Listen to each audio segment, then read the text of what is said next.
আমি কথা বলছি। রাজীব শেখ নামে ফেসবুকে আইডিটা আছে। তো রাজীব, তোমার পুরো নামটা জানি কি বলছিলে? আমার পুরো নাম হচ্ছে আব্দুল হাইয়াত সিদ্দিকী রাজীব। আচ্ছা আচ্ছা, তোমাদের বাড়ি আমি বলছিলে যে কুষ্টিয়া না মেহেরপুর? সরি, জি স্যার, মেহেরপুর। মেহেরপুর। পড়াশোনা করেছো টেক্সটাইল ইঞ্জিনিয়ারিং না? জি স্যার। আচ্ছা আচ্ছা আচ্ছা। তো বছর দুয়েক আগে আমার সন্ধান পেয়েছিলে এটা বলছিলে বোধহয়, সেটা সেই জি গল্পটা স্যার, শুনি। হ্যাঁ, ওই সময় আমি আসছিলাম তো, কোনো এক বিষয়ে কথা কথা হচ্ছিল। আসছিলাম তো বলতে? মানে আমি কলা ভবনের সামনে দিয়ে হাঁটতেছিলাম আমরা আচ্ছা, তিনজন ঢাকা বন্ধু। বিশ্ববিদ্যালয়ের। জি স্যার, ঢাকা বিশ্ববিদ্যালয়। হুম। তো কোনো এক বিষয়ে আলোচনা হচ্ছিল। তো আলোচনার সময় আমার সাথে একটা বন্ধু বলল যে রাজীব ভাই, আপনি যে জিনিসটা ভাবছেন এটা তো পৃথিবীর মস্তিষ্ক দিয়ে ভাবছেন, কিন্তু আপনি সৃষ্টিকর্তা আছে কি নেই এটা তো আপনার মস্তিষ্কের বাইরে, বা এইটা তো আপনি পৃথিবীর বাইরে, সৃষ্টি থাকলে পৃথিবীর বাইরে আছে। হ্যাঁ? তো আপনার মস্তিষ্ক তো এটা ধরবে না, আপনি তো এটা নাও করতে পারেন, সে খুঁজে খুঁজে নাও পেতে পারেন আপনার মস্তিষ্ক দিয়ে। কারণ ওই সত্তা তো পৃথিবীর বাইরে থাকতে পারে। আর আপনি চিন্তা করবেন পৃথিবীর জ্ঞান দিয়ে, সেক্ষেত্রে তো আপনি এটাকে নাও পেতে পারেন। তো আমি বললাম যে আপনি এই চিন্তা কোথা থেকে পেলেন? তো উনি উনি বললো যে আপনি আপনার কোনো লেকচারে হয়তো এই ধরনের কোন চিন্তা বলেছেন, এইভাবে না হলেও হয়তো এইরকম কিছু বলেছেন। তো তারপর থেকে আর কি আপনার সাথে কানেক্টেড হওয়া আমার। ও, তোমার সেই পরিচিত বা বন্ধু যিনি, উনি এর আগে আমার কোনো কিছু পড়েছেন বা কোনো জি স্যার, আলোচনা উনি, শুনেছেন? জি উনি শুনেছেন হয়তো। ও, এবং সে হয়তো ঢাকা বিশ্ববিদ্যালয়ে পড়ে এরকম কিছু। জি স্যার, জি স্যার, ঢাকা বিশ্ববিদ্যালয়। আচ্ছা আচ্ছা, এনিওয়ে। তো আমি আহ, তোমার সাথে কথা বলছি আসলে এইটা হচ্ছে যে কিরকম যে আমি তোমার সম্বন্ধে আসলে অ্যাকচুয়ালি তেমন কোনো কিছুই জানি না। মানে what is your position and what is your background, what is your line of thought. Yes sir. তবে আমি মনে করি যে যে কোনো কিছু হোয়াট এভার ইট ইজ, ইসলাম হোক অথবা যেটাই হোক না কেন, মানে কমিউনিজম হোক, যেটাই হোক না কেন, ইয়েস স্যার। যেটা সত্য সেটা অবশ্যই মানে প্রিভেইল করবে। অর্থাৎ যেটা সত্য সেটা মানে উদ্ভাসিত হবে। হ্যাঁ, আমরা যদি সত্য এবং মিথ্যাকে জি একসাথে স্যার। রাখি, সত্যটাই রিভিল করবে এবং প্রিভেইল করবে বা রিভিল করবে, হোয়াট এভার ইট ইজ। কিন্তু মিথ্যাটা চলে যাবে। যেমন আমরা অনেক অন্ধকার, এর মাঝখানে যদি আমরা একটা বাতি জ্বালাই তাহলে কিন্তু বাতিটা যতটুকু মানে ইয়ে হবে, ইলুমিনেটেড হবে, অন্ধকার ততটা দূরীভূত হবে, তাই না? জি স্যার। সেজন্য আমি মনে করি যে ইসলামকে তো একটা ট্রেডিশনালি রিলিজিয়ন হিসেবে আইডেন্টিফাই করা হয়, জি স্যার। এবং মনে করা হয় যে যুক্তি বুদ্ধি এগুলো দিয়ে রিলিজিয়নকে সমর্থন প্রমাণ অথবা এগুলা, মানে যুক্তি বুদ্ধিটা এখানে সেকেন্ডারি। হ্যাঁ, ইয়েস তো স্যার। আমি আসলে এখানে মনে করি যে এখানে একটা ভুল বোঝাবুঝি হচ্ছে। সেটা হচ্ছে যে যুক্তি বুদ্ধি দিয়ে আমি যদি কোনো কিছুকে না পাই, সেটাকে আমি কিভাবে সত্য বা সঠিক হিসেবে মনে করতে পারি, এটা হলো একটা দিক। আর একটা দিক হলো যে আমার যুক্তি বুদ্ধি আমাকে কি বাস্তবতা সম্পর্কে সব জ্ঞান দিতে পারে? কারণ আমার যুক্তি বুদ্ধিটা আমি যেরকম সেরকম হবে। কথা কথা একটা প্রজাপতি সে যেভাবে দেখে, যে তার যে অভিজ্ঞতা বা বা একটা বাদুড় বা একটা পাখির বা একটা প্রাণীর, তার যে গঠন বা অভিজ্ঞতা, তার চিন্তা ভাবনা, তার জ্ঞান, তার সবকিছু সেরকমই হবে, তাই না? জি স্যার। তাহলে আমি যদি নিজেকে অসীম অনন্ত সর্বশক্তিমান এবং সর্বজ্ঞ মনে না করি, বরঞ্চ আমি যদি মনে করি যে আমি সসীম এবং আমি কিছু জিনিস জানি, অনেক কিছু জানার আমার আগ্রহ আছে ইয়েস। ইত্যাদি, তাহলে আমার এই যে গঠনগত যে লিমিটেশন, এইটা আমার জ্ঞানের মধ্যেও কিন্তু একটা প্রভাব ফেলবে। এখন কথার কথা আমি মানে তোমার সাথে আলোচনাটা আমি ওপেন আপ করছি এভাবে আর কি, যে কথার কথা আমি খালি চোখে কতটুকু দেখতে পাই আমি ঠিক জানি না। কথার কথা আমি 200 গজ দেখতে পাই, কিন্তু আমি কথার কথা যে 200 মাইল দূরে কি আছে সেটা সম্বন্ধে জানতে চাই। তাহলে আমার জানার পথ কি হবে? কথার কথা এখনকার সময় স্যাটেলাইট ইত্যাদি, তাই না? এগুলোর মাধ্যমে আমাকে আমার চোখের দৃষ্টিটা এক্সটেন্ড করতে হবে, অথবা 200 মাইল দূরে যে আছে তার কাছ থেকে আমার জেনে নিতে হবে যে হোয়াট ইজ আউট দেয়ার, সেখানে কি আছে। তাহলে আমরা মানুষেরা আমাদের অস্তিত্ব সম্পর্কে, জগৎ সম্পর্কে, মানে সবকিছু সম্পর্কে আমরা জানতে চাই, অথচ আমরা তো আসলে মানে খুবই ক্ষুদ্র, নগণ্য। হ্যাঁ, স্যার এটাই বলতে চাচ্ছিলাম আমি। হ্যাঁ, আমাদের কিন্তু আগ্রহটা কিন্তু নগণ্য না। মানে এটা আমাদের জানার আগ্রহ বলাটা ঠিক হবে কিনা, যে আমাদের স্পর্ধা এমন যে আমরা জগতের সবকিছু জানতে চাই। হ্যাঁ, জগতের বাইরে কোনো কিছু আছে কিনা, খোদা বা স্রষ্টা, সেটাও আমরা জানতে চাই। আমাদের এই যে অসীম জানার ইচ্ছা, এটা তো আমাদের সীমিত যে দৈহিক মানসিক বুদ্ধিবৃত্তিক ক্ষমতা, সেটা দিয়ে তো জানতে পারবো না। তাইলে আমরা কিভাবে জানবো? আমার তো এটা জানা চাই, তাই না? এটা আমার খুবই একটা ভীষণ একটা জিনিস যে আমার চাই এটা। তাইলে আমাকে এমন কোনো একটা মানে অথরিটির সন্ধান আমাকে নিতে হবে, যারা আমাকে বলে দিবে। কথার কথা, আমি যদি মানে মহাকাশ সম্বন্ধে জানতে চাই, তাহলে অ্যাস্ট্রোফিজিসিস্ট যারা আছে তাদের গবেষণা, তাদের ফাইন্ডিংস, তাদের যন্ত্রপাতি, তাদের কথাবার্তা, এগুলোকে আমাকে মানতে হবে, তাই না? যেহেতু আমি তো আর অ্যাস্ট্রোফিজিসিস্ট না, তাই না?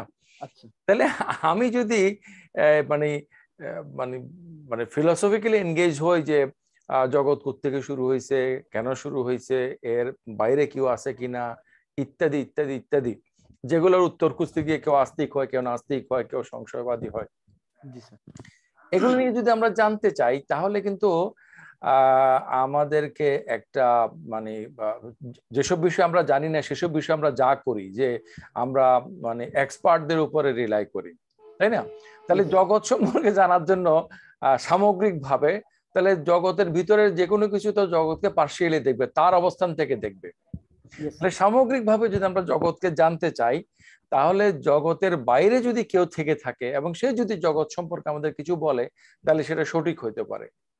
এখন আসো যে মনে করো সে যে আমাদেরকে বললো, সেটা যে সঠিক বললো, সেটা আমরা কিভাবে বুঝবো? এটা আমাদের লিমিটেশন, যে আমরা যখন কোনো বিশেষজ্ঞের কথা মেনে নেই, তখন কিন্তু বিশেষজ্ঞের কথাগুলোকে যদি আমরা যাচাই করতে পারি না, যাচাই করতে পারলে আমি নিজেই তো বিশেষজ্ঞ হইতাম, তাহলে আমার আর ওর কাছে যাওয়াই লাগতো না, তাই না? আমরা কি করি, আমরা সাদামাটা ভাবে আমাদের পক্ষে যতটুকু সম্ভব ততটুকু আমরা অনুমান করার চেষ্টা করি যে খুব সম্ভবত এর কাছ থেকে গেলে আমরা সঠিক জিনিসটা পাবো। হ্যাঁ, তো একই রকম পদ্ধতিতে আমরা আসলে এই সব কিছু সম্পর্কে জানতে চাই। হ্যাঁ, এইটা হচ্ছে যে তোমার সাথে আলোচনার একটা ভূমিকা। এখন আমি জানি না যে আসলে তোমার পজিশনটা কি। তুমি আমাকে কনফার্ম করার দরকার না যে হ্যাঁ স্যার আমি নাস্তিক, অথবা আমি আস্তিক, অথবা আমি সংশয়বাদী। আমাদের আলোচনা আমাদেরকে নিয়ে যাবে যে আমরা যেদিকে যেতে চাই আর কি। তবে স্যার আপনার এতে আমি বলি আমি বিশ্বাসী স্যার। আচ্ছা, আমার প্রশ্ন কয়েকটা বিশ্বাসী হলো আমরা কিন্তু অবিশ্বাসীদের মধ্যে প্রশ্ন করতে পারি, কারণ ওগুলো তো আমাদের জানার ইচ্ছা, জানার আগ্রহ, তাই না? আমাদের তো সবকিছু জানার আগ্রহ। জি, আজকে আপনার আমি যেগুলো বলি, আল কোরআনে বেশ কিছু আয়াত আছে, যে আয়াতগুলোকে আপনার আমরা যারা ধার্মিক তারা একভাবে দেখি, যারা কট্টর ধার্মিক বলতে আমরা যারা আপনার জেএমবি বা অন্যান্য যারা দল আছে, যারা মনে করে যে কট্টর বলতে যাবো যে চরমপন্থী বা চরমপন্থী বলতে যাবো যায়, জি স্যার, চরমপন্থী, তারা একটা দিকটি বোঝে। এবং যারা সংশয়বাদী বা নাস্তিক, ঠিক তারা তাদের দৃষ্টিকোণ থেকে আলাদা ব্যাখ্যা দাঁড় করায়।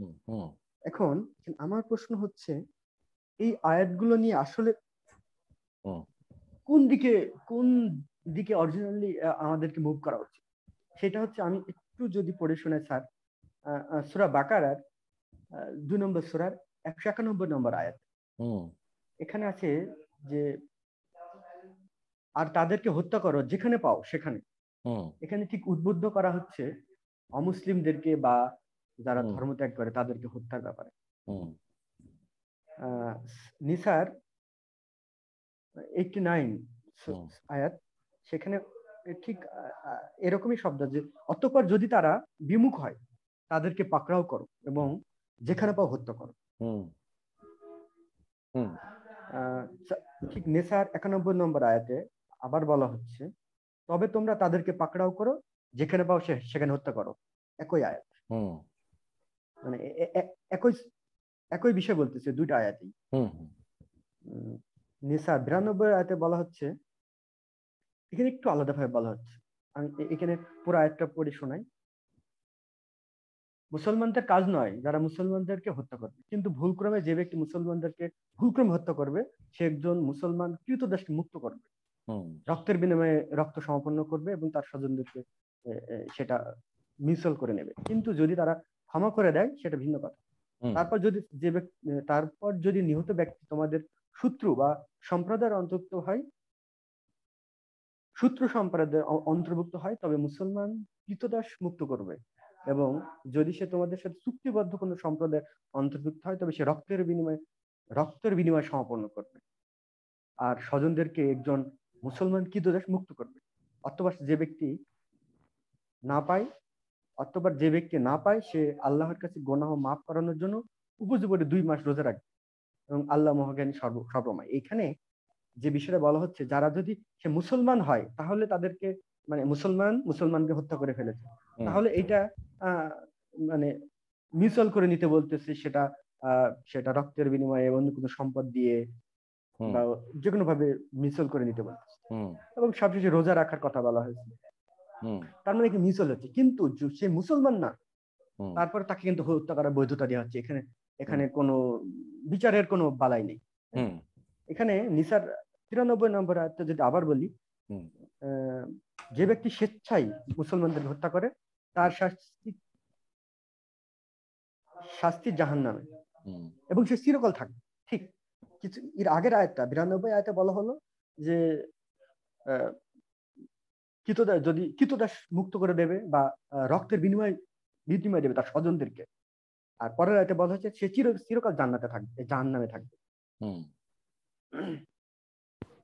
আর 95 আর তাওবাতে আরেকটা আয়াত আছে, 5 নম্বর আয়াত। হুম এখানে আছে তাওবা 5, অতঃপর নিষিদ্ধ মাস অতিবাহিত হলে মুশরিকদেরকে হত্যা করো যেখানে পাও, তাদের বন্দী করো এবং অবরোধ করো, আর প্রত্যেক ঘাটিতে তাদের সন্ধান উৎপেতে থাকো। হুম এখন এই বিষয়গুলো হুম নাস্তিকরা একটা দৃষ্টিকোণ থেকে থাকে, তারা দেখায় যে দেখো তোমাদের ধর্ম কত খারাপ, কত বর্বর, কত মন্দ। হুম আর যারা ধার্মিক লোক তারা তো অন্যভাবে দেখায়। And সব মিলায়ে হুম একটা আসল অর্থটা কি হতে পারে? বিব্রতকর একটা পরিস্থিতির মতো। যদি যারা যারা একটু অন্যভাবে চিন্তা করে, হুট করে তাদের মধ্যে একটা এইরকম একটা পরিস্থিতি। একই একই সূরার বা একই আয়াতের বা একই আল কোরআনে বিভিন্ন রকম কথাবার্তা। হ্যাঁ, হুম সেক্ষেত্রে স্যার আমি জানতে চাই যে এখানে আহ, আসলে অর্থটা কিভাবে দাঁড় করানো যায়, আসলে অর্থ বা অর্থটা কিভাবে দাঁড় করানো যায়, বা এখানে এখানে এই যে শুধু দাঁড় করানো আছে স্যার, এই পক্ষে তো বিপক্ষে লোক আছে, তারা অলরেডি এইগুলোকে নিয়েই অস্ত্রের মতো হাতিয়ার হিসেবে ব্যবহার করে, হুম সেটা চরমপন্থী বা সংশয়বাদী বা অন্যরা। হুম হুম এইগুলো সম্পর্কে যদি আপনি আপনার ওপিনিয়নটা একটু হ্যাঁ হ্যাঁ বলেন আচ্ছা, স্যার। তো ইয়াতে স্যার আমার মনে হয় আমি বুঝাতে পেরেছি স্যার। হ্যাঁ হ্যাঁ আমি পয়েন্টটা ধরতে পেরেছি। জি স্যার। আমি যে কথাটা বুঝেছি সেটা আশা করি তুমি বুঝতে পারবে। সেটা হচ্ছে যে কথার কথা এখন তোমার একটা কথা ছিল যে আমরা কি অর্থ দাঁড় করাবো। আসলে এই কথার কথা কিছু কিছু আছে, সাহিত্য আছে, বিশেষ করে কাব্য, সেগুলোর বিভিন্ন ধরনের অর্থ হতে পারে। হ্যাঁ, যারা কবিতাটা পড়ে সে বিভিন্ন একটা অর্থ নির্ধারণ করতে পারে।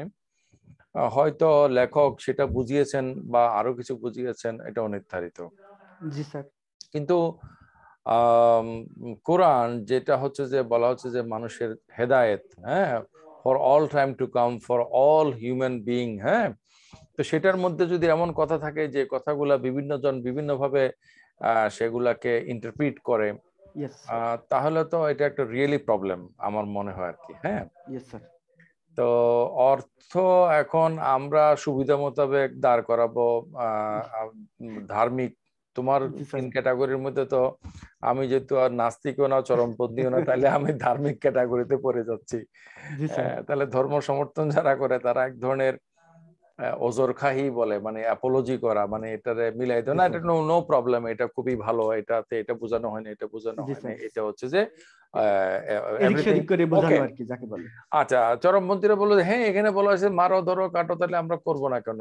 এটা তো আমাদের মানে আমাদের বিলিফ আমাদেরকে কম্পেল করতেছে সেটা করার ইয়েস জন্য, স্যার। আমাদের কি দোষ? হ্যাঁ, আল্লাহ স্যার বলছে। স্যার এখানে আমাদের সৃষ্টিকর্তা বা আমাদের ধর্মই আমাদেরকে প্রতিহিংসা সৃষ্টি করাচ্ছে, যেখানে তার সাথে আমার ব্যক্তিগত কোনো সূত্রতা নেই। হুম হ্যাঁ, তার সাথে আমার ব্যক্তিগত কোনো বিরোধ নেই, অথচ ধর্ম আমাকে বোঝাচ্ছে সে তোমার শত্রু এবং তার শাস্তি সর্বোচ্চ মৃত্যুদণ্ড, হুম অথচ তার সাথে আমার কখনো দেখা হয়নি। হুম। হ্যাঁ, তো ইয়াতে এই আহ, এরকম আবার জি আহ, স্যার। কথার কথা অন্যরা বলবো যে হ্যাঁ তোমাদের ধর্ম তো এটা বলছে, তোমরা এখন এটা ব্যাখ্যা করো। হ্যাঁ, জি আচ্ছা। স্যার। তো এই কেওসের মধ্যে থেকে আমরা কথার কথা একটা ক্লিয়ার কাট মানে পজিশন কি নিতে পারি আনবায়াসড, হ্যাঁ, যেটা ইয়েস স্যার। আসলে আসলে এটার মিনিংটা কি, এটাই তো আলোচনার বিষয়, তাই না? Yes sir. আচ্ছা, আহ, আমরা এই একটা পয়েন্টে আজকে আলোচনা করি, সেটা হচ্ছে যে আচ্ছা, আহ, কোরআনের কথা আমরা বাদে যদি দেই, আমরা যদি কোন একটা বই বা একটা কিছু, এই যে কোনো আমার সামনে অনেকগুলো বই আছে এখানে, হুম, এই বইগুলোর মধ্যে এক একটা বইয়ের মধ্যে এক একটা বিষয় আছে, বিভিন্ন কিছু তার লেখকরা বলছে। এখন আমি কোন বইয়ের একটা বই, যে কোনো একটা বই যদি আমি এখান থেকে নেই এবং সেই বইয়ের যদি আমি যদি কন্টেন্টটা বোঝার চেষ্টা করি, তাহলে আসলে আমি কি করব? মানে তোমার কাছ থেকে আমি জিজ্ঞেস করছি আর কি। এই যে আমি মাউস রাখছি এটার পরে, এখানে একটা জি স্যার। বই দেখা যাচ্ছে, হ্যাঁ। আচ্ছা। জি স্যার। আচ্ছা, এখন এই বইয়ের যে কন্টেন্ট আছে, এই কন্টেন্টটা আমি কিভাবে ঠিক করব যে হ্যাঁ এটার মানে কন্টেন্ট হচ্ছে এটা, কেমনে ঠিক করব? এটা ঠিক করার জন্য তো স্যার পুরো বিষয়টা একটু পড়া দরকার। না, মনে করো আমি একটা বই পুরোটা পড়িনি, তা আমি পুরোটা না পড়ে আমি কি কোনো কিছু বুঝবো না? মানে একটা জিনিস পুরোটা আমাকে পড়তে তাহলে হবে। ভূমিকা পড়ে অনেক কিছু বোঝা সম্ভব স্যার, ভূমিকা এবং না, সূচিপত্র মনে করো এগুলো একটা দেখে। বইয়ের আমি কোনো কিছু পড়ি না, মাঝখানে একটু অংশ পড়ছি, স্যার মাঝখানে পড়ে তো সব পুরো বিষয়টা বোঝা সম্ভব না স্যার। কি করলে সম্ভব হবে? এইটা সম্ভব হবে যখন ডিটেলসটা পড়া সম্ভব, ওই এমন হইতে পারে কন্টেন্ট যে বা পুরো বিষয়টা। এমন হইতে পারে যে এত বড় ভলিউম এটা সবকিছু পড়া আমার পক্ষে সম্ভব না। তাহলে তাহলে এই বই যে পড়েছে হুম। তার তার সাথে কথা বলতে হবে। তো তার সাথে আমি তার সাথে আমার যোগাযোগই নাই। হ্যাঁ, এই যে ভদ্রলোক, হ্যাঁ, আমার প্রিয়, সে তো মারা গেছে অনেক আগে। হ্যাঁ, জি স্যার, এখন এই সুকান্ত। ভদ্রলোকটা কি বলতে চাইছে সেটা আমি কেমনে ঠিক করব? হ্যাঁ, এখানে আরেক ভদ্রলোককে দেখা যাচ্ছে, ইনি আছেন এবং আমার সাথে পরিচয় আছে, ওনার সাথে আমি কথা বলতে পারি হয়তোবা, কিন্তু এটা তো কোনো পদ্ধতি না যে একটা কিছুর অর্থ বের করার জন্য। স্যার এই জন্য না, আমাদেরকে পড়তে না, হবে আমরা স্যার। কোরআনের কথা বাদ রেখে যে কোনো একটা বইয়ের অর্থ আমরা আসলে কিভাবে বের করি, কারণ এমন না যে সবগুলো বই আমাদের কাছে অ্যাম্বিগাস, তাহলে আমরা তো বইই পড়বো না, আমরা তো দিনরাত বই পড়তেছি, এই যে ফেসবুক, হ্যাঁ, বিশাল বই, হ্যাঁ, মানে অডিও ভিডিও, আমরা তো রিড করতেছি, তাই না? এই যে তুমি আমাকে দেখতে পাচ্ছ, you are actually reading me, আমার yes sir. Facial body expression, আমার এনভায়রনমেন্ট, আমার ভয়েসের যে মানে টোন পেস, এগুলো থেকে নানা কিছু, এমনকি এই যে কয়দিন পরে কিন্তু কম্পিউটার হয়তো আমাকে রিড করতেছে, ওই যে ইয়েস আমি কথা বলতেছি কি করতেছি না করতেছি, যে আমরা স্ক্রল স্যার। করার সময় স্যার সর্দার ফজলুল করিমের একটা দারুণ কথা আছে স্যার। হুম, স্যার উনি বলছে পৃথিবীতে যত মানুষ আছে প্রত্যেকটা মানুষ এক একটি বই। পুরো পৃথিবীটা একটা বই, বিশ্বজোড়া পৃথিবীটা পাঠশালা বই, এবং সবার আমি প্রত্যেকটা ছাত্র। আলাদা আলাদা মানুষ, হ্যাঁ, প্রত্যেকটা আলাদা আলাদা মানুষ, এক একটা বই এবং উনি সেটা বলেছেন। সেটা মনে হয় মানে অনেক খণ্ডের একটা বই, হ্যাঁ, শুধু জি একটা স্যার। বই মানে ছোট বই না, এটা অনেক মানে। Yes sir. তা এখন আমরা আমরা যখন কোনো কিছু রিড করি তখন আমরা আসলে এটা কি ধরনের বই সেটাও দেখি। এই যে জি আমি স্যার, হাতে দেখি। নিলাম, এখানের মধ্যে এটা হচ্ছে কবিতার বই, তারপরে এই যে এইটা হচ্ছে যে আমার একটা ফিলোসফির বই, কথার কথা, হ্যাঁ, জি স্যার। তারপরে এরকম বিভিন্ন ধরনের বই এখানের মধ্যে আছে। ও স্যার, আমি বুঝতে পেরেছি। তার মানে আপনি বলতে চাচ্ছেন যে আমরা কোনো বিষয় সম্পর্কে ধারণা নিলে ওই ওই বিষয়টা কি বলতে চাচ্ছে এই সম্পর্কে ধারণা নেই, সেটা বিজ্ঞান সম্পর্কে বলবে, না ওটা চিকিৎসা সম্পর্কে বলবে, না ওটা দর্শন সম্পর্কে, এটা কি এক্স্যাক্টলি, স্যার? এক্স্যাক্টলি, যে আমরা যখন কোনো একটা কথা কোনো বই থেকে আমরা একটা মানে কোটেশন হিসেবে পাইছি, জি স্যার। তাহলে আমরা দেখবো যে এই কোটেশনটা ওই বই কথার মধ্যে কিভাবে আসছে, কথার আচ্ছা, কথা আর কি। বুঝতে পারছি কোরআনের স্যার। আয়াত যেগুলো যেগুলো তুমি বলছো সেগুলো তো আল্লাহ তাআলা বলেছেন, মানে এটা তো আমরা জানি, জি স্যার। আমিও এই আয়াতগুলোর সাথে পরিচিত। জি স্যার। কিন্তু এমনও হয় যে আমাদের একজন সহকর্মী বলছে যে কেউ একজন একটা বইয়ের মধ্যে যে কথাগুলোকে তিনি রিফিউট করবেন সেগুলাকে ফার্স্ট দুইটা চ্যাপ্টারের মধ্যে সামারাইজ করছেন, আচ্ছা। হ্যাঁ, এবং পরবর্তীতে সেগুলাকে উনি রিফিউট করেছেন ওনার মতো করে, একটা ফিলোসফির একটা বই আর কি, হ্যাঁ। জি স্যার। অন্য কেউ ওই ফার্স্ট চ্যাপ্টার দুটা থেকে ওনার যে লেখাগুলো এগুলো কোটেশন করে বলছে, উনি তো এটা বলছেন যে ওনার বইয়ের মধ্যে লেখা, এবং ওনার বইয়ের মধ্যে লেখা আছে, এটা তো সঠিক, পৃষ্ঠা নাম্বার সবকিছু সঠিক আছে, কিন্তু উনি কথাগুলাকে এনেছেন যে একটা ভিউকে সামারাইজ করার জন্য, যেটাকে উনি লেটার অন রিফিউট করবেন। আচ্ছা। তাহলে একটা একটা বইয়ের একটা কিছু যখন আমরা বুঝতে যাব, তখন তো সেটা কি ধরনের বই এবং এইটার পূর্বপর কি, কনটেক্সটটা কি, সেটা আমাদের বুঝতে হবে না? জি স্যার। আচ্ছা, এবার কোরআনের মধ্যে আমরা যদি আসি, কোরআন আসলে কি ধরনের বই তুমি আমি আলোচনা করছি, মনে করো স্যার এটা, এই জি আলোচনাতে স্যার। আমরা আমাদের বিশ্বাসটাকে হেল্ড আপ রাখলাম, মানে ইয়েস স্যার। আমাদের বিশ্বাস অন্তরে আছে, অন্তরেই থাকুক, কিন্তু জি আমাদের স্যার। আলোচনার মধ্যে সেটা আসবে না, হ্যাঁ। Okay sir. আলোচনার মধ্যে আসবে যুক্তি, আমাদের যা বলে সেটা। আমরা এই ইয়েস স্যার। ধরনের একটা গেম সেট আপ যদি করি, হ্যাঁ, আসলে কোরআন কি ধরনের বই? স্যার কোরআন হচ্ছে দর্শনের বই বলা যেতে পারে। আচ্ছা, কোরআন যদি দর্শনের বই হয়, দর্শনের বইয়ের মধ্যে তো আহ নানা ধরনের ইবাদত বন্দেগীর কথা থাকবে না। দর্শনের বইয়ের মধ্যে তো একটা মানে ফিলসফিক্যাল থিওরি সাপোর্ট করার জন্য আরো অন্যান্য ফিলসফিক্যাল থিওরি গুলাকে আনা হবে, সেগুলোকে রিফিউট করা হবে। স্যার এখানে তারপরে তো, অধিকাংশ ফিলসফিক্যাল লেখার মধ্যে কিন্তু কনক্রিট কোনো আনসার থাকে না, বরঞ্চ ফরেন এগেস্টে কিছু যুক্তি দিয়ে শেষ করে দেয় যে এটা এরকম, এটা এরকম, এটা এভাবে করা যেতে পারে। মানে ফিলসফিক্যাল লেখাগুলোর ফ্লেভারই হচ্ছে যে ইনকনক্লুসিভ, কিন্তু কোরআনের কথাগুলো তো কনক্লুসিভ। মানে শোনা যাচ্ছে?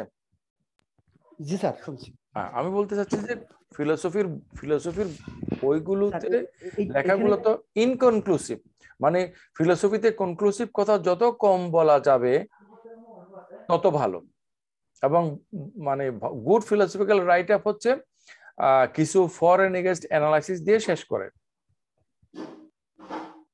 স্যার এটা তো, এখানে তো বহু তত্ত্বদার আছে, বহু আহ, তত্ত্ব যুক্তি, এটা তো রাজীব, এটা তো নাই এমন কোন ডিসিপ্লিন তুমি বলতে পারবা যেখানে কোনো তত্ত্ব নাই, কোনো যুক্তি নাই, কোনো অ্যানালাইসিস নাই?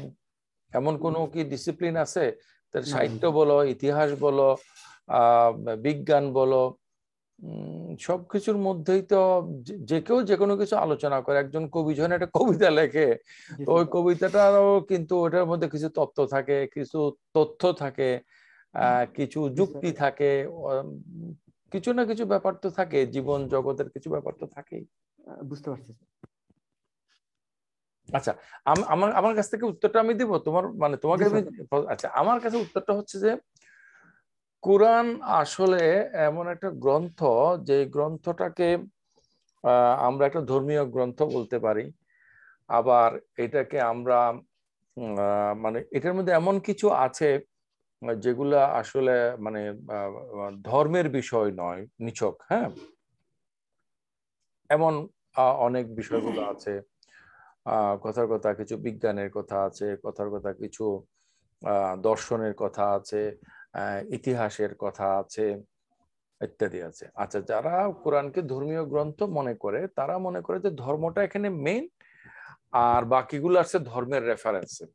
ওকে, আচ্ছা, সেটা একটা ভিন্ন আলোচনা। কিন্তু আমি বলতে চাচ্ছি যে এই কোরআনটা আসলে নাজিল হয়েছে একজন ব্যক্তির উপরে, অথবা তিনি একজন ব্যক্তি নিজে এটা বানায় বানায় লিখছেন দীর্ঘ 23 বছরে ওনার জীবনের বিভিন্ন ঘটনা প্রবাহের আলোকে।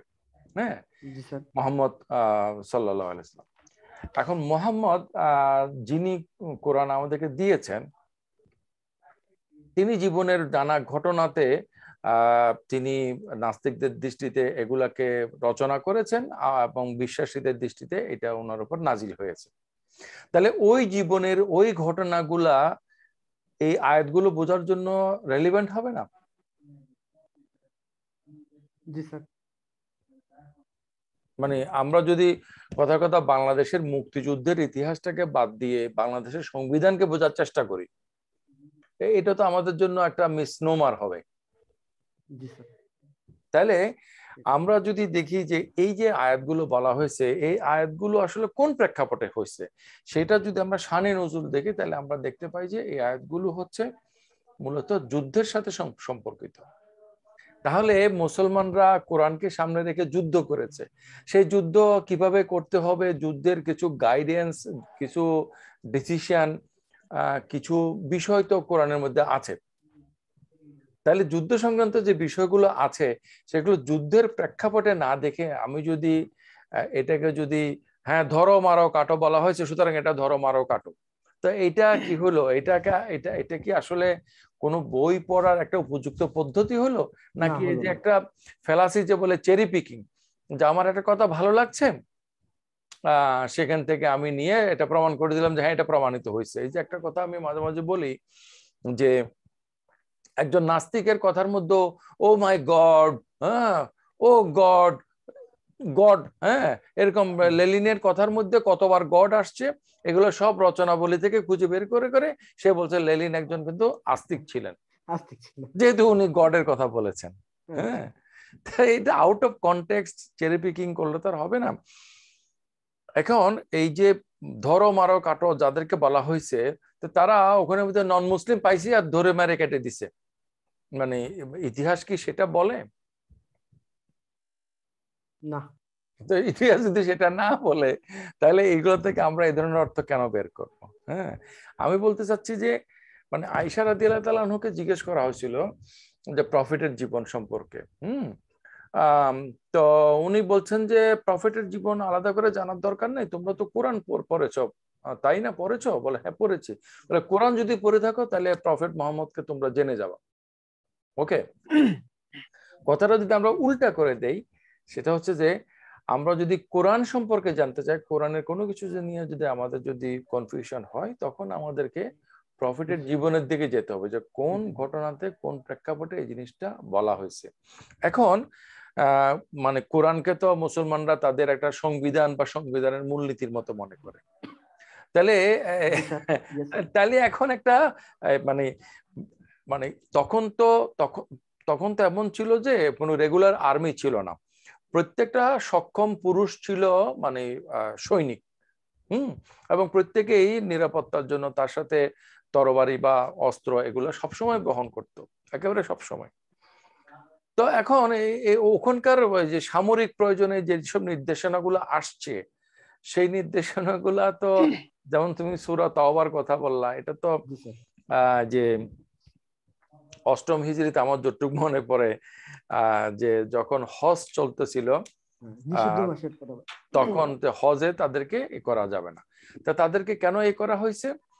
এখন এখন এখন বলো যে আমাকে কি মানে আমি বাংলাদেশের নাগরিক, আমাকে এই বাংলাদেশে অন্য দেশের কথা বাদই দিলাম, এখন তো অন্য দেশে আমরা যেতেই পারি না, এই বাংলাদেশে কি আমাকে কি সংরক্ষিত সব জায়গায় যেতে দেওয়া যাবে? যে না স্যার, মানে আমি আমি যেতে পারবো? তো না স্যার। এরকম মুসলমানদের তো একটা এক্সক্লুসিভ জায়গা হচ্ছে কাবা, তাই না? এইভাবে করে আমরা যদি বাস্তব জীবনের দৃষ্টিতে দেখি, তাইলে আমরা দেখব মানে সবগুলো কথা হচ্ছে কনসিস্টেন্ট।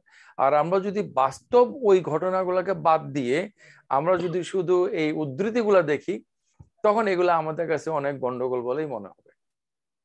এটা এটা গন্ডগোল মনে হওয়াটা খুবই স্বাভাবিক। আর তোমার পরবর্তী প্রশ্নের পরবর্তী যে অংশটা, যে মুসলমানদের জন্য দিয়াত বা রক্তপণ বা দাস মুক্ত করা, আর মুসলমানরা অন্য কাউকে মেরে ফেললে সেটার জন্য কম, আসলে কিন্তু ব্যাপারটা সেরকম না। এটা একটা চুক্তির ব্যাপার, মানে চুক্তির মাধ্যমে একটা নিরাপত্তা স্থাপিত হয়, এবং সেই নিরাপত্তার চুক্তিটার মর্যাদা এমন যে যে কেউ কোনো মুসলমানকে হত্যা করলো, সেটার জন্য যে ব্যবস্থা নেওয়া হবে, মুসলমানদের সাথে যারা চুক্তিবদ্ধ তাদের কাউকে কেউ যদি অ্যাটাক করে সেরকম একটা ব্যবস্থা নেওয়া হবে। যে হুদায়বিয়ার সন্ধির পরে মানে 10 বছর অতিক্রান্ত হওয়ার আগেই মক্কা কেন আক্রমণ করা হয়েছে?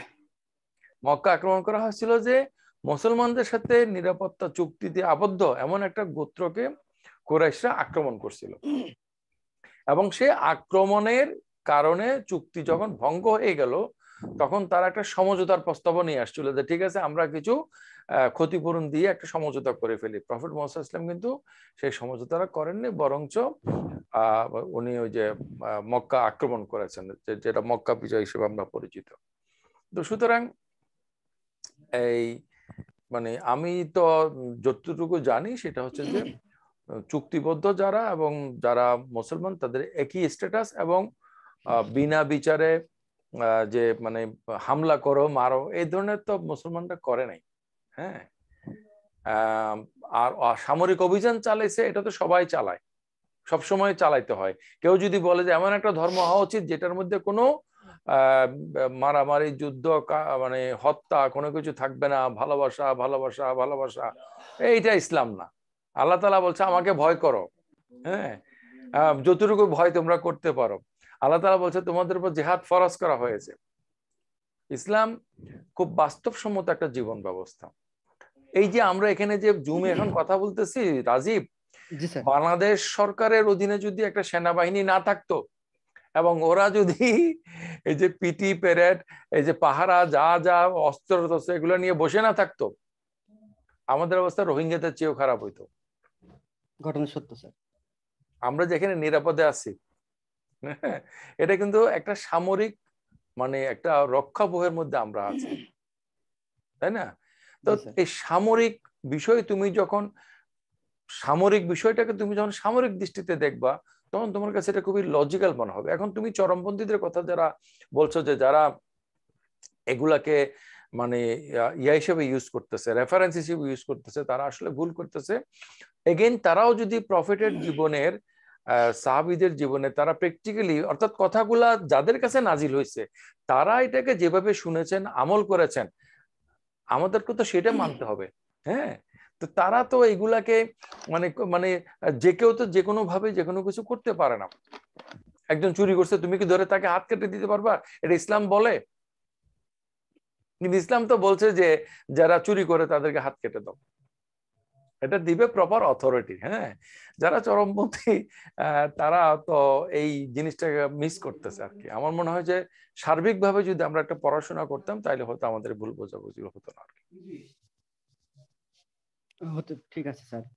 কিন্তু স্যার, এই যে এর আগের যেটা বলছিলাম যে শত্রু হিসেবে যে গণ্য করার যে প্রবণতা, এইটা আমাদেরকে তো, এইটা তো কমে না। এটা তো ধর্ম আমাদেরকে শেখাচ্ছে। এখানে আপনার, আমি যদি আরো কিছু তথ্য দেই, বলো।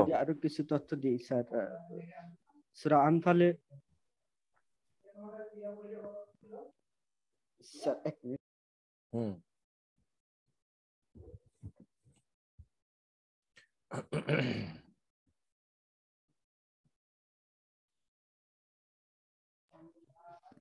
জি স্যার।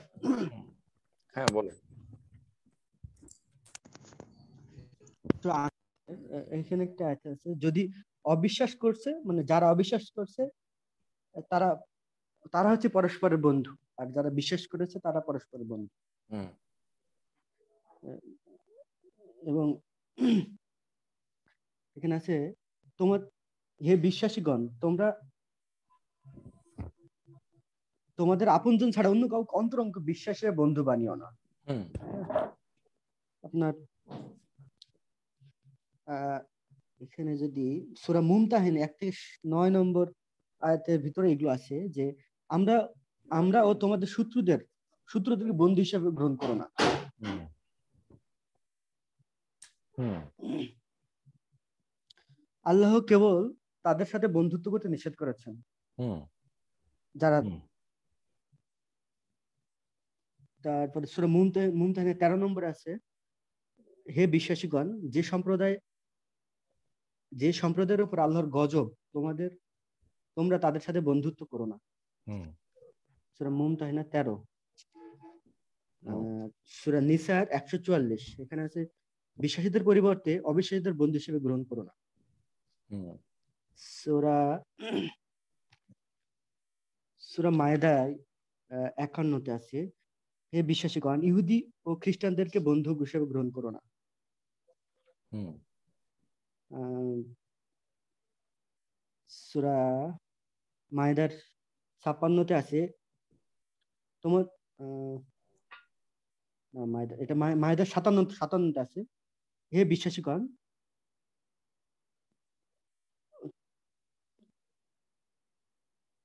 যারা অবিশ্বাস করে তোমরা তাদেরকে বন্ধু হিসেবে গ্রহণ করো না। এটা মায়েদার 57। হুম স্যার আমি শুধু ওই এইগুলো পড়ছি তো, এজন্য সময় লাগছে না ঠিক শুধু। আছে। হ্যাঁ আহ,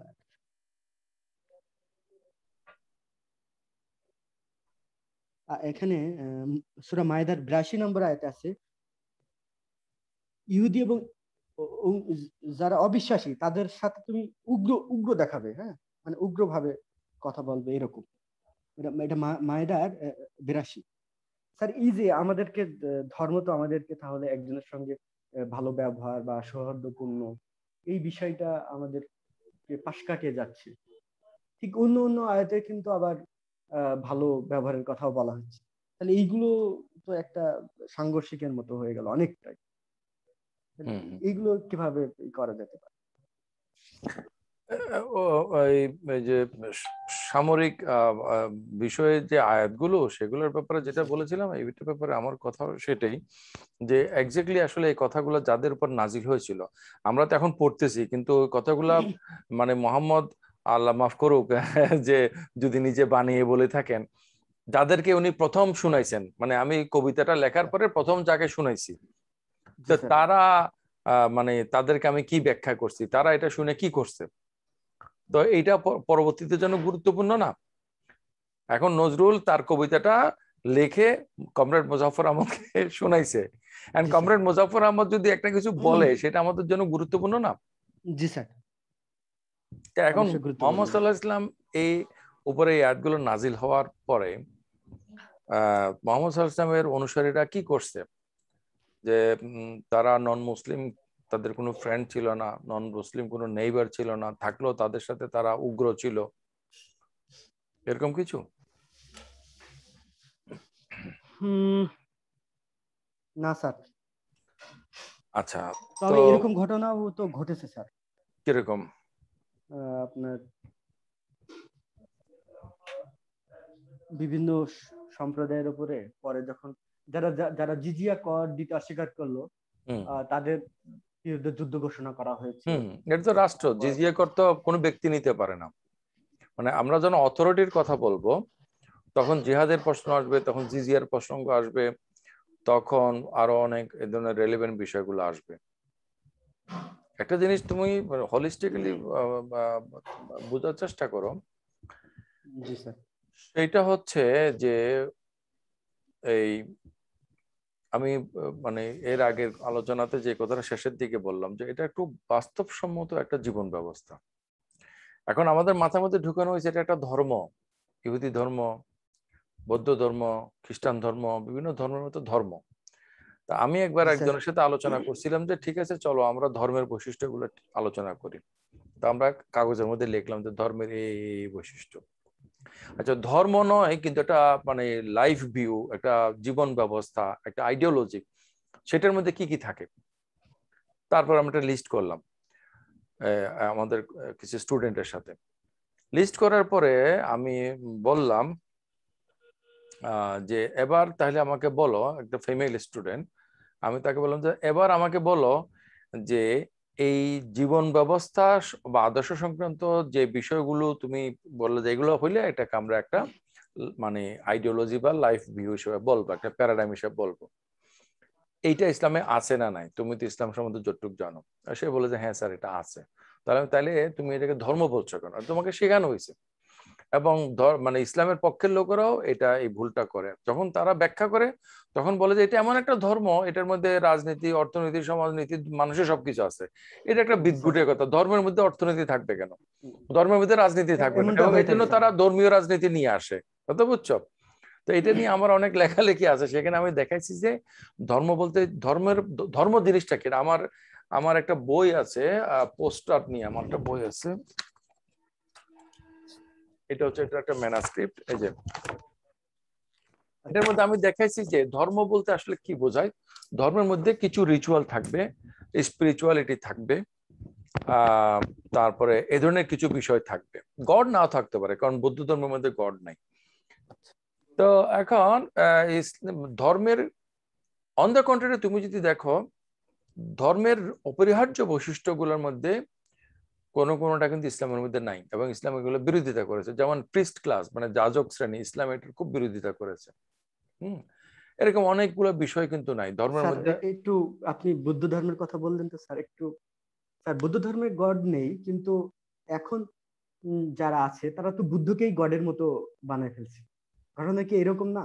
না, এটা হচ্ছে যে ওই যে মানে কালচার একটা খুব গুরুত্বপূর্ণ ব্যাপার আর কি। ইন্ডিয়ান সাবকন্টিনেন্টে হিন্দু ধর্মটা খুব মানে সনাতনী যেটা ধর্ম তারা নিজেদেরকে বলে, এটা খুবই প্রমিনেন্ট একটা জিনিস।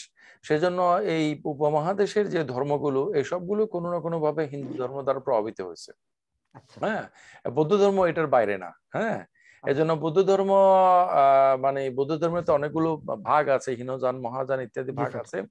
মোট কথা হচ্ছে যে যেকোনো বুদ্ধকে জিজ্ঞেস করলে সে বলবে, একদম ছোট বাচ্চাটাও বলবে যে বৌদ্ধ ধর্ম মানে হচ্ছে তারা কর্মবাদী ধর্ম। কিন্তু তাইলে তারা বুদ্ধের মূর্তি বানায়, সেটাকে আরাধনা করে, এগুলো কোনো ভালো সদুত্তর তাদের কাছে নেই আর কি। হ্যাঁ, আচ্ছা আচ্ছা এনিওয়ে আমি যেটা বলতে চাচ্ছি যে ধর্মের যে বৈশিষ্ট্যগুলো এগুলো ইসলামের মধ্যে আছে।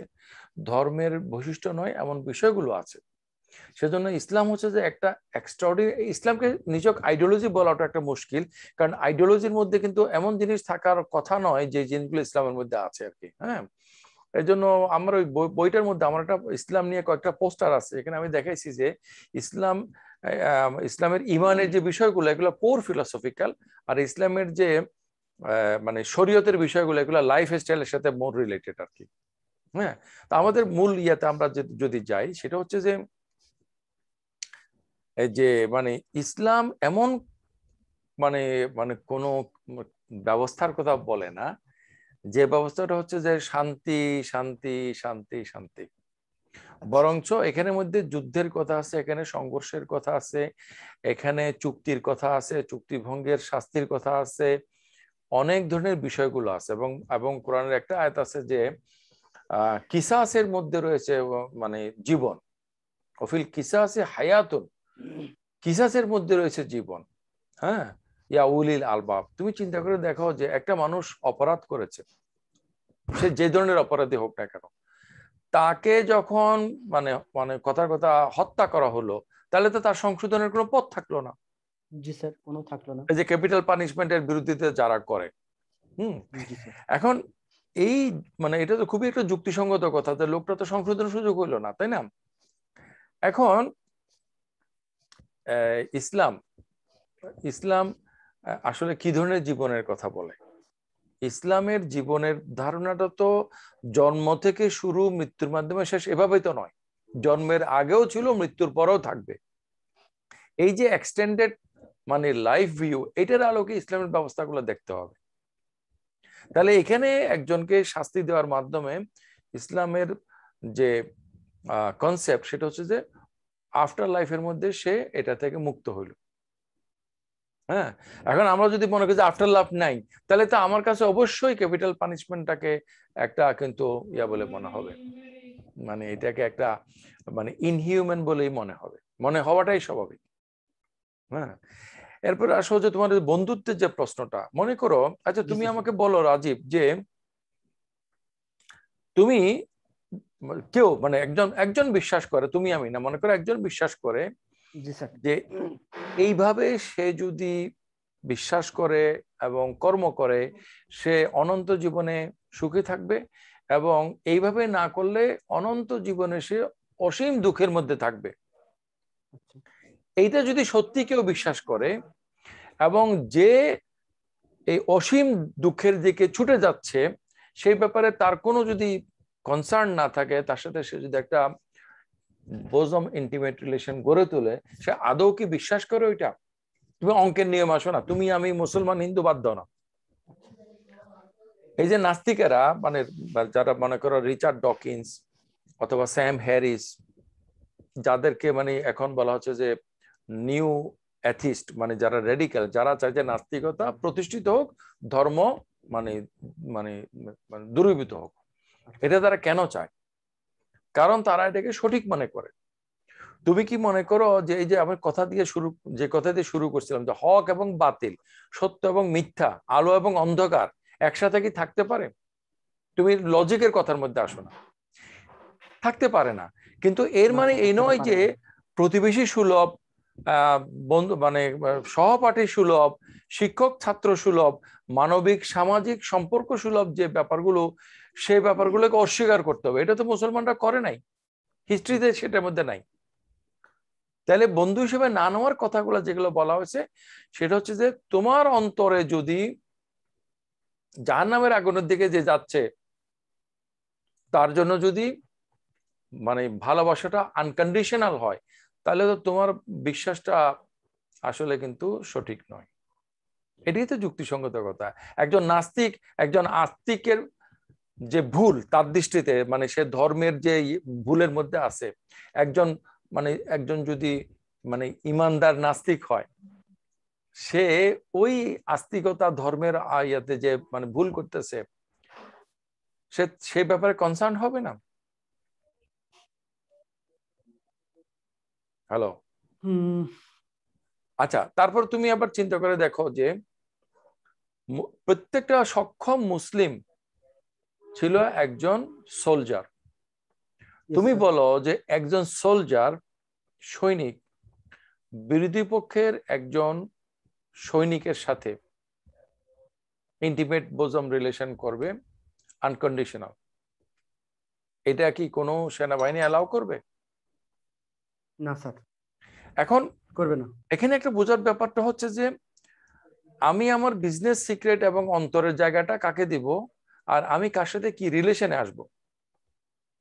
হ্যাঁ, মানে ইসলাম তো এটা বলে না ইহুদিদের মতো যে নন ইহুদি কাউকে তুমি টাকা দিলে তার কাছ থেকে তুমি সুদ নিতে পারবা, যেহেতু সে ইহুদি না। ইসলাম তো এরকম বলে না। তুমি মানে নন মুসলিম হইলে তাকে ঠকানো যাবে, ইসলাম এটা বলে? মানে নন মুসলিম যদি হয় আমার চলার পথের সাথে, তার কাছ থেকে আমি লুটপাট করতে পারবো, এটা ইসলাম বলে? অ্যালাউ করে? না স্যার। তার ঘরে আমি চুরি করতে পারবো, ডাকাতি করতে পারবো, ধর্ষণ করতে পারবো, যে কোনো কিছু করতে পারবো, সে যদি নন মুসলিম। আমি যে কোনো এরকম তো লুটপাট তন্ত্রের কথা ইসলাম বলেছে, এটা ইসলামের কোনো শত্রুরাও দাবি করে না, বরঞ্চ ইসলামী সোলজাররা বা ইসলামী শাসকদের সোলজাররা বিভিন্ন জায়গায় গিয়ে লুটপাট করেছে, এরকম উদাহরণ বা এরকম অভিযোগ তোলা হয়। কিন্তু মুসলমান মাত্র এই অমুসলমানদের সবকিছুকে তারা হালাল মনে করে, এটা তো তারা কেউ অভিযোগ করে না। তাহলে এই আয়াতগুলোর অর্থটাই হচ্ছে যে ইন্টিমেট রিলেশনে না নেওয়া। তুমি কিভাবে একজনকে ইন্টিমেট রিলেশনে নিতে পারো? যখন তুমি জানো যে he or she is going to hell fire, এটা তুমি কিভাবে পারো? তুমি আমি যদি সত্যিকারে বিশ্বাস করি, হ্যাঁ শোনো, আদর্শ মাত্রই হচ্ছে অ্যাগ্রেসিভ। কোনো আদর্শ তার বিপরীত আদর্শের সাথে সমঝোতা করে না, কোনো কাজে কর্মে সমঝোতা করে, সন্ধি সমঝোতা করে, কিন্তু কোনো আদর্শ অন্য আদর্শকে নিতেই পারে না। এটা মানে এটা অঙ্কের নিয়মে অসম্ভব। জি স্যার, এটা ক সত্য। যদি খ এর সাথে যদি কোনো পার্থক্য না রাখে তাহলে ক খ তো এক হয়ে যায়। জি স্যার। স্যার আমি আমি মনে হয় বুঝতে পারছি স্যার। এতক্ষণে যে মানে আপনি আমাকে যেটা বোঝানোর চেষ্টা করলেন যে এই এই যে আয়াতগুলো, এই আয়াতগুলো আমাদেরকে বিচার করতে হবে সামরিক দৃষ্টিকোণ থেকে, বা সামরিক দৃষ্টিকোণ থেকে যেমন সৈনিকদের যেভাবে নির্দেশ দেওয়া হয়, এই নির্দেশ তো জনসাধারণের জন্য না। রাজীব, জি স্যার। আমার কথা হচ্ছে যে সামরিক বলে কোনো কথা না, যে আয়াতটা যে প্রসঙ্গে আসছে সে আয়াতটাকে সেই প্রসঙ্গে এবং সেই প্রেক্ষাপটে আমাদেরকে বিবেচনা করতে হবে। আচ্ছা। যে কোনো বই আমরা যেভাবে পড়ি, কথার কথা আমি একটা বই নিলাম, হ্যাঁ, এই আমার কাছে একটা বই আছে, এই যে, জি স্যার। এখন এই বইটা আমি খুললাম, খোলার পরে দিয়ে বইটা আমি পড়া শুরু করলাম, তাহলে এই বইয়ের যে চ্যাপ্টারাইজেশন আছে, হ্যাঁ, বা জি স্যার। এই বইয়ের যে মানে যে বিষয়ে লেখা আছে, এই মানে এই আমি একটা যদি ফিজিক্সের বই খুলে ফিলোসফিক্যাল প্রসেসে পড়া শুরু করি, বা একটা ফিলোসফির বইকে যদি ফিজিক্সের বই হিসেবে যদি রিড আউট করা শুরু করি, এটা যেমন ঠিক হবে না, আমি মনে করি যে এটা কোরআন কেন, যে কোনো বইয়ের জন্য আমি মনে করি এটা, যে এটা একটা রিডিং মেথড আছে আর কি। উম, জি স্যার, আমি বুঝতে কিন্তু পারছি। সেটা সেটা ফলো না করে যদি আমরা সেখান থেকে কতগুলো কোটেশন নিয়ে আসি এবং নিয়ে এসে বলি যে হ্যাঁ এটা আছে, এটা আমার মনে হয় যেন একটা হক আদায় হবে না আর কি। জি স্যার, ঘটনা সত্য স্যার। আমি বুঝতে পারছি। আমার আমার যে ফলটা, মানে আমি যে দৃষ্টিকোণ থেকে হচ্ছে ওখানে, ওইটা আমি বুঝতে পারছি। না, তুমি তোমার ফল্ট না, কিন্তু তুমি কেন মানে ফল্ট হচ্ছে কেন, মানে মানে ফল বলতে আমার তোমার ফল্ট না, তুমি এটা যে বুঝতে দৃষ্টিকোণ চেয়েছো। থেকে বুঝতে আমি চাইছি। জি স্যার। একজন মনে করো জি স্যার। বয়োজ্যেষ্ঠ মানুষ হিসেবে তোমাকে আমি হয়তো পেশায় আমি শিক্ষক, হ্যাঁ, জি স্যার। তাই না? তো আমার ওয়াইফ জিজ্ঞেস করলো যে তুমি কার সাথে কথা বলবে, আমি যে না ও তো আচ্ছা। ভালো করে আমি চিনি না, আচ্ছা। তবে একটু কথা বলো। তাই আমি আমি কিন্তু এনজয় করছি তোমার সাথে কথা বলতে, এবং হয়তো তুমি আমাকে বেশি বলার সুযোগ ধন্যবাদ দিচ্ছ, স্যার। সেই জন্য হয়তো মানে বুড়া লোকেরা বেশি কথা বলে, আমি জানি না, কিন্তু তোমার প্রশ্নগুলো খুবই আমি মনে করি রেলিভেন্ট প্রশ্ন আর কি, যে এই এই কথাগুলো যে কোরআনের মধ্যে আছে, এখানে জি যে কোনো স্যার। প্রেক্ষাপট লেখা নাই, মানে না কোরআনের স্যার, মধ্যে তো এই প্রেক্ষাপট লেখা আয়াতটা নেই। এটার প্রেক্ষাপট, এটা তফসিরের মধ্যে লেখা আছে। জি স্যার। তা আমরা যখন, আমরা তো অত তফসির অতগুলো পড়তে পারবো না, তখন আমরা যখন আরবিট্রারি পড়বো তখন আমাদের তো অনেক প্রশ্ন তৈরি হবে। জি স্যার, হবে। স্যার এইগুলো নিয়েই তো আপনার অনেক বড় খটকা হয়, অনেক খটকা তৈরি হয়। হুম, সচরাচর সাধারণত যারা ধার্মিক চর্চা করে ধর্ম, বা আমাদের দেশে ধর্ম যারা রিপ্রেজেন্ট করে, হুম। ওদের কাছে এই সঠিক উত্তর পাওয়া যায় না অনেক সময়। ওরা তো মানুষকে ধমক দিতেই পছন্দ করে। অনেক সময় পাওয়া যায় না। মানে আমাদের দেশে ধর্ম প্রচারক প্রচারক বলতে যারা তো ওয়াজ মাহফিল করে, মানে সাধারণত বিব্রত হই তাদের কথা শুনলে। না, ওরা ওরা প্রশ্ন মানে এই ধরনের মানে ওপেন কোশ্চেন, এটাকে তারা খুব মানে অপছন্দ করে। জি স্যার।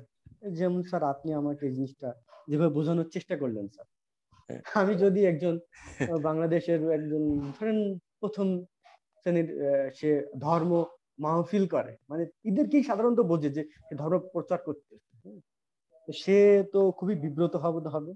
আমাকে হয়তো আহ, অনেক কিছু ভাবতে পারে, খুব কঠিন কঠিন কথা বলে দিতে পারে, যে তাকে সে আমি নাস্তিক হয়ে গেছি এটাও বলে দিতে পারে, বা আমি কাফের মুশরিক, যে আমি কোরআনের আয়াত নিয়ে প্রশ্ন করছি বা প্রশ্ন তুলছি, শোনো, এগুলো বলতে পারে।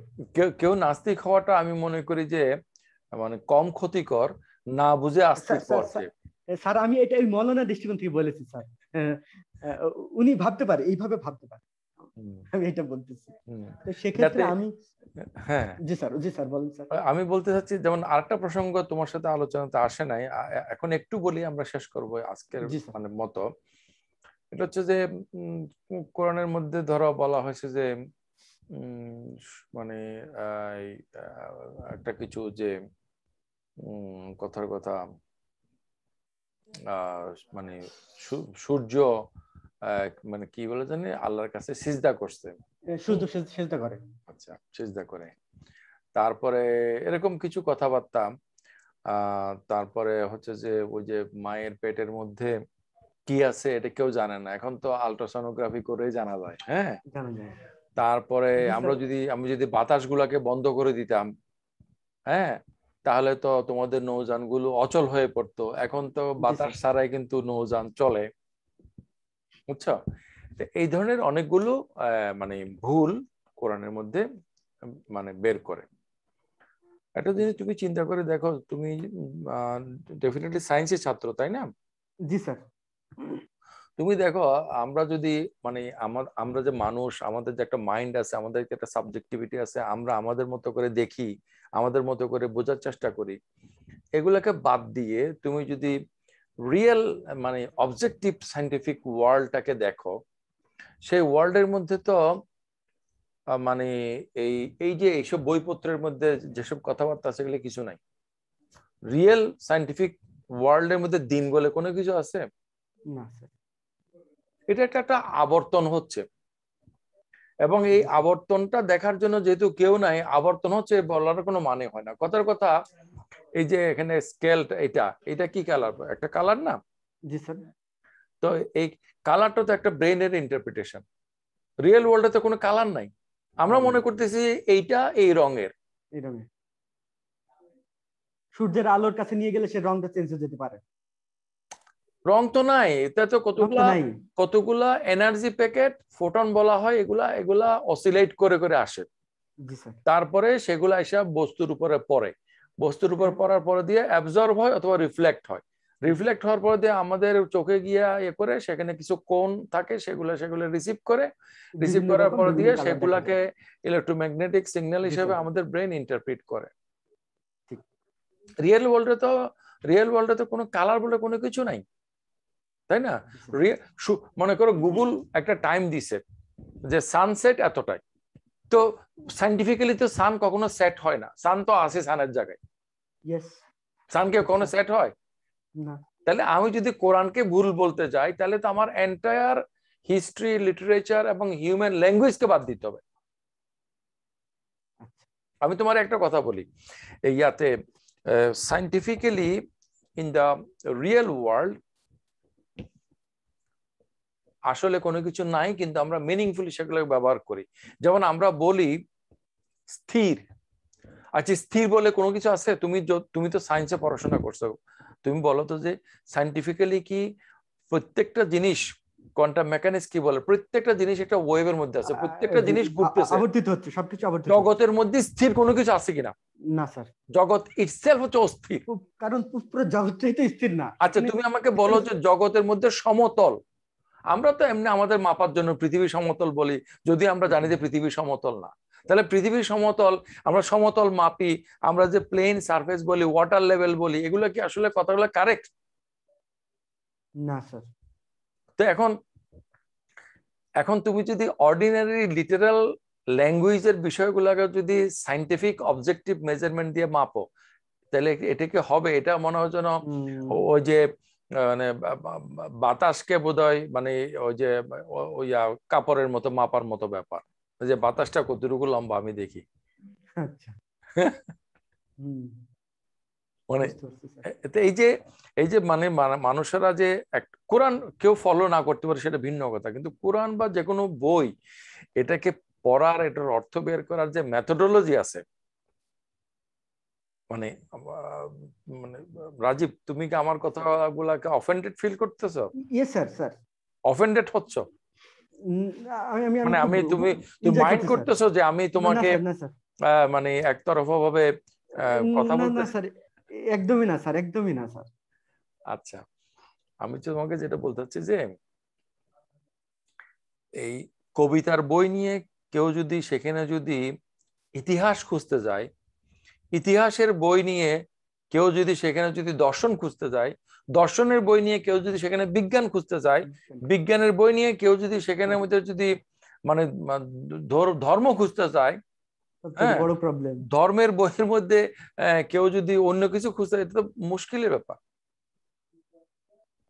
ঘটনা ঠিক। হ্যাঁ, তা এইটা একটা সমস্যা। আর হাদিসের মধ্যে অনেক বর্ণনা আছে, যে বর্ণনাগুলো নিয়ে বিভিন্ন জন আপত্তি করে। তো ওই যে বলছে কি উটের পেশাব পান করার জন্য বলছে, হ্যাঁ। তো বলছে হিন্দুরা গরুর পেশাব পান করে, আর ওই যে মুসলমানদেরকে তো অমুক উটের পেশাব। হাদিসে উটের পেশাব। আচ্ছা, উটের পেশাব এটা মানে সহি হাদিসের মধ্যে আছে। তাহলে জি স্যার। মুসলমানরা আচ্ছা। এই ইতিহাসের যুগে যুগে সাহাবী সময় রাসূলের যুগে তারা কখনো উটের পেশাব খাইছিল? কোনো মানে কোনো কোনো সোর্স থেকে কোনো কিছু দেখা যায়? এটা হলো যে কিছু লোক মদিনাতে আসছে, তাদের চর্মরোগ হয়েছে, কোনো মতে সারতেছে না, তখন তাদেরকে বলা হয়েছে যে মদিনার বাইরে ওখানে উট যেখানে চড়ানো হয় ওখানে যাও, তোমরা উটের দুধ খাবা এবং সেখান থেকে তোমরা কিছু মূত্রও খাবা, তোমাদের চর্মরোগ ভালো হয়ে যাবে। আচ্ছা। হ্যাঁ, এখন ওই কনটেক্সটটাকে বাদ দিয়ে ওটার রেফার, হ্যাঁ ওখানের মধ্যে আছে, এবং কিছু ইংরেজি শিক্ষিত মানুষ তারা তো হাদিসটা খুলে দেখেছে, হ্যাঁ এটার মধ্যে আছে, তাহলে বলছে এটা তো অসুবিধা। হুম। জি স্যার। এই আর কি। তো রাজীব, খাওয়া দাওয়া হয়েছে? জি স্যার, আমি খেয়ে নিয়েছি স্যার, খেয়ে রাতে নিয়েছো খেয়ে না? নিয়েছি। আচ্ছা আচ্ছা। আর তা আজকে আমরা অনেকক্ষণ আলোচনা করলাম, প্রায় 1 ঘন্টার 8 মিনিটের মতো হলো। তো আমি তোমাকে বলবো যে প্রশ্ন নিয়ে তুমি কিন্তু সংকোচ বোধ করবা না। জি স্যার, আমি প্রশ্ন প্রশ্ন করব। আসাটা খুবই স্বাভাবিক। প্রশ্ন জি স্যার। কিন্তু নবী রাসূলদের আসছে। হ্যাঁ, জি স্যার। তাদের নবী রাসূলদের প্রশ্ন স্বয়ং আল্লাহ তাআলা জবাব দিয়েছেন, এখন আমাদের প্রশ্নগুলো তো আমরা নিজেরা নিজেরা আলোচনা করবো, এটাই স্বাভাবিক, তাই না? জি স্যার। স্যার, যে নাম্বারটা ওটা কি সবসময়ের জন্য থাকে? আমি যে আমার নাম্বারটা দিয়েছি, জি স্যার। হ্যাঁ হ্যাঁ হ্যাঁ, আমার একটাই নাম্বার এবং এটা সব জায়গায় পাবলিক করা। আচ্ছা আচ্ছা আচ্ছা। জি স্যার, এই তাহলে আর কি। আমি 01928 যোগাযোগ করব। 672 405, এটা হচ্ছে আমার নাম্বার। জি স্যার, আমি তাহলে যোগাযোগ করব। তো ঠিক আছে, তাহলে পরে আবার বিস্তারিত স্যার, কথা হবে। আপনাকে অনেক ধন্যবাদ স্যার, হুম, আহ, আমাকে সময় দেওয়ার জন্য। হুম। কারণ এই সময়টা আমার জন্য ছিল স্যার, এটা তো আপনি আমাকে যে এই দীর্ঘক্ষণ এত কিছু না আমাকে না, বোঝানোর অসুবিধা নাই, অসুবিধা নাই। আমি মনে করি যে এই আমি কৃতজ্ঞ স্যার আপনার প্রতি। যে মানে আহ, নাস্তিকেরা যে কথাগুলো প্রচার করে, হুম, জি এই স্যার। কথাগুলো প্রচার করার ক্ষেত্রে তারা খুব অসততা করে। এখন আমি আচ্ছা। বললাম না যে লেনিনের বই থেকে মানে আমি উদ্ধৃতি দিয়ে দেখাইতে পারবো যে লেনিন একজন সে আস্তিক ছিলেন। আচ্ছা। তো এটা তো এটা থেকে বলে মিসকোটেশন, মানে একটা ভুল কোটেশন দেওয়া। তো এগুলো তো আমি মনে করি যে ঠিক না। আর যারা উগ্রবাদী আছে তারা এগুলাকে হাতিয়ার হিসেবে ব্যবহার করছে। জি কিন্তু স্যার। মানে সবকিছুই লাইন আপ হয়ে যাবে যদি আমরা যদি প্রফেট মোহাম্মদ সাল্লাল্লাহু আলাইহি ওয়াসাল্লামের যে বাস্তব জীবন ওটার সাথে যদি আমরা যদি এই জিনিসগুলোকে মিলানোর চেষ্টা করি আর কি। জি এই স্যার। জন্য সিরাত পড়াটা গুরুত্বপূর্ণ কোরআন বোঝার জন্য আর কি। জি স্যার, সিরাত আমার খুব বেশ ভালো একটা সংগ্রহ আছে, আমি হুম। এগুলো চেষ্টা করি স্যার। তো আল্লাহ হাফেজ, পরে কথা হবে ইনশাল্লাহ। আল্লাহ হাফেজ আসসালামু স্যার, আলাইকুম। পরে কথা হবে। ওয়ালাইকুম আসসালাম।